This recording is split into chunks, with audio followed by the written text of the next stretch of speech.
बिस्मिल्लाहिर्रहमानिर्रहीम। एक नेकोकार नौजवान था जो दिन को रोजे रखता और रात को क़याम करता। वो हर उस काम से बचता जो हराम था। उस नौजवान को मालूम था कि उसके इर्द गिर्द लोग बिद्दतों में मुलव्विस हैं, इसलिए वो हमेशा लोगों के हुजूम से बचता, क्योंकि वो हर वक्त गीबत और बदगोई में मसरूफ रहते थे। वो नौजवान ज्यादातर अपने घर में ही रहता था और जब उसे खाने पीने की जरूरत होती तो वो सिर्फ इतना ही सामान खरीदता जो कई दिनों के लिए काफी होता, और फिर वो नौजवान अल्लाह की इबादत के लिए हर वक्त अपने घर में ही रहता। एक दिन इलाके के लोग जमा होकर आपस में कहने लगे, इस नौजवान को देखो, ये समझता है कि ये हमसे बेहतर है। ना ये हमारी महफिलों में आता है, ना ही हमारे दरमियान चलता फिरता है, और ना ही हमसे कोई बातचीत करता है। हम इसे सिर्फ देखते हैं कि ये अपने घर से बाहर निकलकर अपनी आंखें नीची करके खरीदारी करता है और फिर वापस अपने घर में चला जाता है। वो तो बिल्कुल इधर उधर या सामने भी नहीं देखता, बस नजरें झुकाए चलता है। इस तरह तमाम लोग इस नेक नौजवान से हसद करने लगे। शैतान सिर्फ अपनी तरफ से आप पर हमला नहीं करता, बल्कि वो बददीन लोगों के जरिए भी हमला किया करता है। वो लोगों को हराम अमल खूबसूरत बनाकर दिखाता है ताकि वो लोग इनमें मुलव्विस हो जाएं। फिर शैतान इन लोगों को अहले ईमान पर हमला करने के लिए आमादा करता है। चुनाचा लोगों ने ऐसा ही किया। उन्होंने इलाके की सबसे खूबसूरत औरत को तलाश किया। वो औरत जवान और दोशीज़ा थी। लोग उस खातून के पास गए और कहा कि हमें तुम्हारी जरूरत है, तुम इस नौजवान को अपनी तरफ माइल करके इससे नाजायज ताल्लुक कायम करो। उस औरत ने कहा कि मैं ऐसा कैसे कर सकती हूँ।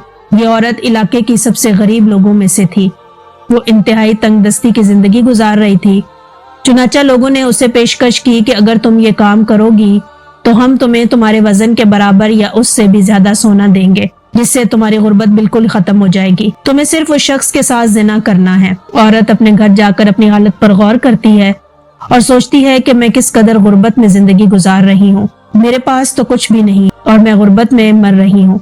चुनाचा वो लोगों की पेशकश को कबूल कर लेती है और कहती है कि मैं जाऊंगी और उस शख्स को जिना की दावत दूंगी। फिर एक सर्द रात वो औरत इस नेक नौजवान के घर जाकर दरवाजे पर दस्तक देने लगी।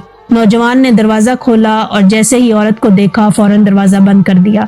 उस औरत ने बुलंद आवाज में कहा, बराए मेहरबानी मुझे अपने घर में पनाह दे दो। मैं मुसाफिर हूँ और सोचा था कि रात से पहले अपनी मंजिल पर पहुंच जाऊंगी, लेकिन रात हो गई है और अभी मेरा सफर अधूरा है। मैं नहीं जानती कि कहाँ हूँ, इस इलाके में किसी को नहीं जानती। अगर तुमने मुझे अपने घर में पनाह ना दी तो मुझे डर है कि मेरे साथ कोई हादसा पेश ना हो जाए।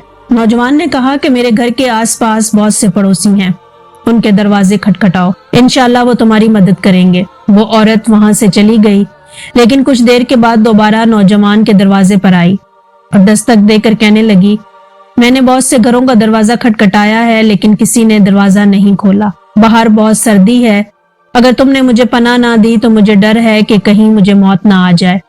नौजवान ने कहा, फिर किसी पहाड़ी के दामन में चली जाओ, वहाँ और भी बहुत से घर हैं और इंशाल्लाह वो लोग तुम्हें जरूर जगह देंगे। मेरे घर में और कोई नहीं है और तुम्हें अपने साथ रखना मेरे लिए नाजायज है। वो औरत वहां से चली गई, लेकिन कुछ देर के बाद फिर नौजवान के घर का दरवाजा खटखटाया। नौजवान ने दरवाजा खोला और देखा कि वही औरत दोबारा मौजूद है। औरत ने कहा, अल्लाह की कसम, अगर तुमने मुझे पनाह ना दी और किसी मर्द ने मेरी इज्जत पर हमला किया या मेरी इस्मत दरी की तो क़यामत के दिन अल्लाह के सामने गवाही दूंगी कि इस आदमी की वजह से मेरे साथ ऐसा हुआ है, इस आदमी की वजह से मेरी इज्जत पामाल हुई है। जब उस नौजवान ने अल्लाह का नाम सुना तो वो खौफजदा हो गया, क्योंकि ईमान वालों के सामने जब अल्लाह का नाम लिया जाता है तो उनके दिल कांप उठते हैं। चुनाचा नौजवान अल्लाह का नाम सुनकर डर गया। नौजवान ने कहा कि मेरे घर में 2 कमरे हैं, तुम आओ और दूसरे कमरे में ठहर जाओ, लेकिन ना मेरे कमरे का दरवाजा बजाना और ना ही मुझसे कोई बात करना, और जैसे ही फजर का वक्त करीब हो मेरे घर से निकल जाना और अपने सफर पर रवाना हो जाना। नौजवान ने औरत को दूसरे कमरे में ठहरा दिया और खुद अपने कमरे में जाकर दरवाजा बंद कर लिया। फिर उसने कुरान मजीद की तिलावत दोबारा शुरू कर दी। अब इलाके के तमाम लोग उस नौजवान के घर के इर्द गिर्द जमा हो गए, क्योंकि वो जानते थे कि वो औरत घर में दाखिल हो चुकी है। वो लोग इस इंतजार में थे कि किसी तरह नौजवान और औरत को जिना की हालत में पकड़ सकें। नौजवान बहुत सौले था और उसने अपनी जिंदगी में कभी ऐसा कोई वाक़या न देखा था।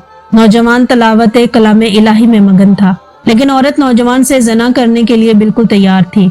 اور علاقے کے لوگ گھروں سے باہر دونوں کو حالت زنا میں پکڑنے کے لیے منتظر کھڑے تھے۔ نوجوان جو کہ قرآن کی تلاوت میں مشغول تھا، اچانک عورت چیخو پکار کرنے لگی۔ عورت مسلسل چیخ رہی تھی۔ نوجوان فوراً اپنے کمرے سے باہر نکلا اور ہاتھ میں لالٹین لے کر دوسرے کمرے کی طرف دوڑا جہاں عورت موجود تھی۔ جب وہ اندر داخل ہوا تو اس نے عورت کو فرش پر برہنہ حالت میں دیکھا جو اسے اپنی طرف بلانے کی کوشش کر رہی تھی۔ یہ منظر نوجوان کے لیے بالکل نیا تھا کیونکہ اس نے ہمیشہ اپنی نظریں نیچی رکھی ہوئی تھی اور اس طرح کے حالات سے خود کو دور رکھا ہوا تھا، اور اب وہ کچھ ایسا دیکھ رہا تھا جس کا اس نے اپنی زندگی میں کبھی سامنا نہ کیا تھا۔ اس کا دل عجیب سی کیفیت میں مبتلا ہو گیا اور اس کا ذہن اسے ایسی باتیں سوچنے پر مجبور کرنے لگا جو اس کے لیے بالکل نہیں تھی۔ اس کے سامنے علاقے کی سب سے حسین عورت زنا کرنے کی دعوت دے رہی تھی۔ اس نے سوچا کہ وہ کیا کرے، ایک انسان ایسی صورتحال میں کیا کرے جس کا پہلے کبھی سامنا نہ کیا ہو۔ گھر کے باہر موجود لوگ عورت کی پہلی چیخ سنتے ہی سمجھ گئے کہ اب دونوں کو زنا کی حالت میں پکڑنے کا موقع قریب ہے۔ وہ دروازے کے قریب پہنچتے گئے۔ اسی دوران عورت نے چیخو پکار میں شدت پیدا کر دی۔ اس کی چیخیں سن کر لوگوں نے دروازہ توڑ دیا اور اندر داخل ہو گئے۔ جب لوگ کمرے میں داخل ہوئے تو انہوں نے حیرانی سے دیکھا کہ ایک عورت کمرے میں فرش پر بیٹھی مسلسل چیخ رہی تھی، جبکہ نوجوان دوسرے کونے میں بیٹھا رو رہا تھا۔ اس کا ہاتھ لالٹین کی جلتی ہوئی آگ پر رکھا ہوا تھا اور وہ تکلیف کی شدت سے رو رہا تھا۔ عورت مسلسل چیختی رہی جبکہ نوجوان کا دل اللہ کے خوف سے لرز رہا تھا۔ عورت نے روتے ہوئے کہا، اللہ کے واسطے مجھے یہاں سے لے چلو، واللہ اس نوجوان کا ایمان مجھے مار رہا ہے۔ میں نے جو کچھ دیکھا ہے اس نے میرے دل و دماغ پر ایسی کیفیت طاری کر دی ہے جسے میں برداشت نہیں کر سکتی۔ نوجوان کمرے کے کونے میں بیٹھا مسلسل رو رہا تھا کیونکہ جب بھی اس کا قدم عورت کی طرف اٹھتا وہ فوراً اپنے ہاتھ کو آگ پر رکھ دیتا اور خود سے کہتا، یاد رکھ کہ جہنم کی آگ دنیا کی آگ سے زیادہ تیز اور گرم ہے۔ وہ یہ کرتے ہوئے مسلسل توبہ کرتا رہا۔ ہر بار جب اس کے قدم عورت کی طرف بڑھتے وہ اپنا ہاتھ دوبارہ آگ پر رکھ دیتا اور کہتا، جہنم کی آگ دنیا کی آگ سے زیادہ بے رحم ہے۔ یہ سلسلہ اس وقت تک چلتا رہا جب تک کہ اس کا ہاتھ جلنے نہ لگا۔ عورت کی چیخو پکار کے بعد لوگ اسے گھر سے باہر لے گئے، لیکن نوجوان کمرے میں بیٹھا اللہ سے گڑ گڑا کر معافی مانگ رہا تھا۔ وہ بار بار دعا کرتا، یا اللہ مجھے میرے گناہ پر معاف کر دے جس کا میں نے ارادہ کیا۔ لیکن حقیقت میں نوجوان نے زنا کا ارتکاب نہیں کیا تھا، بلکہ وہ زنا سے دور رہا۔ وہ شیطان کے وسوسوں کا شکار ہونے سے بچا رہا۔ نوجوان نے اللہ کی طرف رجوع کیا اور اپنے ایمان کی پختگی کا ثبوت دیتے ہوئے اپنے نفس پر قابو پایا۔ نوجوان نے دعا کرتے ہوئے کہا، یا اللہ میں نے جو قدم بھی اس عورت کی طرف اٹھائے ہیں انہیں معاف فرما دے۔ جب لوگ اس عورت کو دوسرے مکان میں لے گئے اور اس سے پوچھا کہ بتاؤ اس نوجوان نے تمہارے ساتھ کیا کیا تاکہ ہم اس سے بدلہ لے سکیں، تو اس عورت نے جواب دیا، اس نوجوان کو کچھ بھی مت کہو، وہ تو نہایت ہی نیک اور عبادت گزار ہے۔ جب میں اسے پکارتی تھی اور وہ میری طرف قدم بڑھاتا تھا تو اپنے ہاتھ کو آگ پر رکھ دیتا تھا اور اس کے ساتھ ہی ایک سونے کی اینٹ میرے پاس آ کر گرتی تھی۔ یہ سن کر لوگ کہنے لگے، آؤ اس نوجوان کے پاس چلتے ہیں۔ جب وہ لوگ نوجوان کے گھر میں داخل ہوئے تو دیکھا کہ نوجوان کی موت ہو چکی تھی۔